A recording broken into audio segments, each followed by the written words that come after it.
Hi guys, welcome to my channel. As I was journaling about what I was telling you about in my previous video, I decided that I'm going to share it with you in a video. And as I was thinking about it, I had a bunch of limiting beliefs coming up again. And they were a little bit different, but they were also about money. And so those ideas were, first, who are you to want that much? Because, I was talking about that I want, more free lifestyle.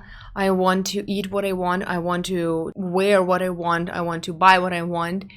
And so this limiting belief was that who are you to want all this stuff? Who do you think you are to want that many things, that amount of money that you want? And the second idea was that who am I to talk about money, to teach you, to share with you the information about money, mindset, and shifting limiting beliefs about money if I'm not rich myself yet. And I also had this idea that, I worked through a lot of stuff for the past 2 years and I'm still not where I want to be, and this puts me into position to, just shut up and not share what I know about money mindset and abundance mindset just because I'm not rich yet.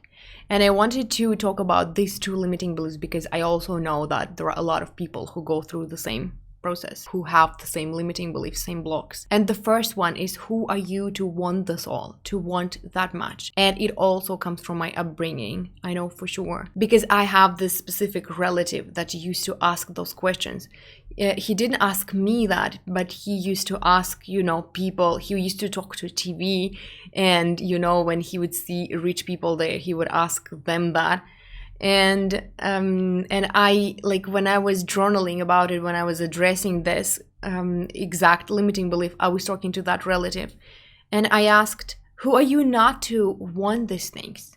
Who do you think you are not to want everything you want? In this world where all kinds of people want and have all kinds of stuff, where people have houses they want, devices they want, they travel where they want to travel, and they have, they eat what they want, they wear what they want. In this world full of so much beautiful, amazing stuff, who are you to settle for less? And it's all, again, because of this mantra that I have been hearing all my life, that money doesn't bring happiness. And a lot of people use it as an excuse to not want stuff because they have or one of the two limiting beliefs that support that belief about money not bringing happiness. Either wealthy people are evil or becoming wealthy is really hard. And none of those two beliefs are ultimately true. And while you believe that wealthy people are bad or that becoming wealthy is a hard work, meanwhile, there are a lot of people in the world becoming wealthy in a very easy way. There are a lot of amazing, kind, not evil at all, good people becoming wealthy and doing it easily with joy and fun. Everyone lives in their own reality created by their own minds. And money does bring you safety. Money brings you clarity. Money brings you opportunities. Money brings you freedom. Who do you think you are to claim you don't want all these things? It's okay to want expansion. It's okay to want money. And, you're allowed to have it all. And you're definitely, for sure, 100% allowed to want it all. And the second limiting belief that came up was that, I'm not in a position to talk about money because I'm not rich yet. But for the past 2 years, I've shifted a lot of stuff. And I heard it from some coach not long ago that to be able to lead somebody, you just need to be a few steps forward because you have your own processes.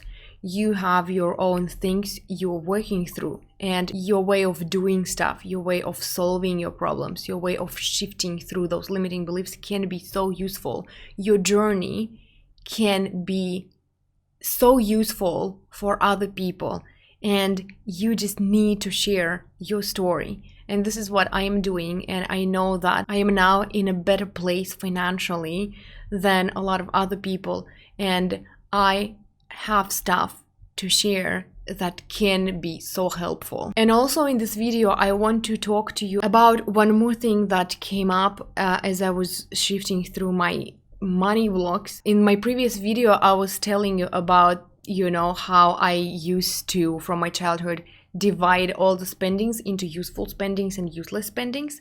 And I was journaling about it, and I remember that it's the same with time in my family. Time in my family was also all the time divided into useful time spending and useless time spending. And it turns out that it's so screwed up, this idea, and I will tell you why. In my childhood, it was considered a useful time spending to vacuum clean the apartment, to wash the dishes, to help my mom in the kitchen, to do my homework, to help my sister with her homework, and do something around the house. That was considered a useful spending, a useful time spending. And things that were not considered a useful time spending in my family were reading books, journaling, watching movies, playing video games. Reading books, yeah, it was a little bit different with books because my parents loved a lot that I was reading so much. But again, it was something that I was allowed to do when I was done with all the important stuff. And now as an adult, I still do this to myself. I still have this idea that I need to do all the housework first, and then I get to read and journal and, relax and play games and watch TV shows when I have time after I'm done with all the important useful work. When in reality, it's so different. Like, journaling helps me a lot to shift my limiting beliefs and to, sometimes to come up with the content. And same with reading. Like, when I read stuff, I receive new knowledge, and I have stuff to share with you, and it also helps me to work through my stuff. Video games and TV shows give me ideas and help me relax. And oh my God, I need to relax sometimes because I'm a super workaholic when I'm in the flow, and cleaning, doing the dishes, cooking is something that can be done after I'm done with the real important stuff that is important for my mental health, that is important for my dreams, for making my dreams come true, the things that really matter. And food you can order, and if you read more and receive and adopt more useful information, and you shift through your limiting beliefs faster and meditate and visualize more, maybe you would manifest your desired income faster and you would hire a housekeeper or something. Think about it this way. Will you manifest opportunities for traveling by washing the dishes and vacuuming your apartment? No. Will you manifest traveling opportunities by reading and journaling and meditating and visualizing? Chances are much more higher because you will get yourself in the flow. You will shift through limiting ideas that are blocking your income, your success, your openness to new ideas and new opportunities. And you will manifest something, and you will have the energy to implement your new knowledge and to see those opportunities and to grab those opportunities and use them to your advantage. And as for homework, because I mentioned doing homework as something that was considered useful time spending in my family, yeah, homework is still important, but journaling and reading or listening to audiobooks or podcasts or whatever content you listen to is homework. Implementing that knowledge, doing the practices is really your homework, and this is what changes you, what changes your life, what opens up your eyes and your heart and your soul to new experiences. And I want to finish with the quote that I heard from Amanda Frances. She said that fear is good. When your fear shows up, it means that you are on the edge of your comfort zone. And it's great. It shows that you're growing, and it shows that you grew enough to, to question your limits. And when you shift them, you go bigger. So always pay attention to when your fears come up and work to do stuff, do anything to shift them, to work through them, because it will help you grow. fear is actually a good indicator. Thank you so much for watching. I love you. I will see you next time.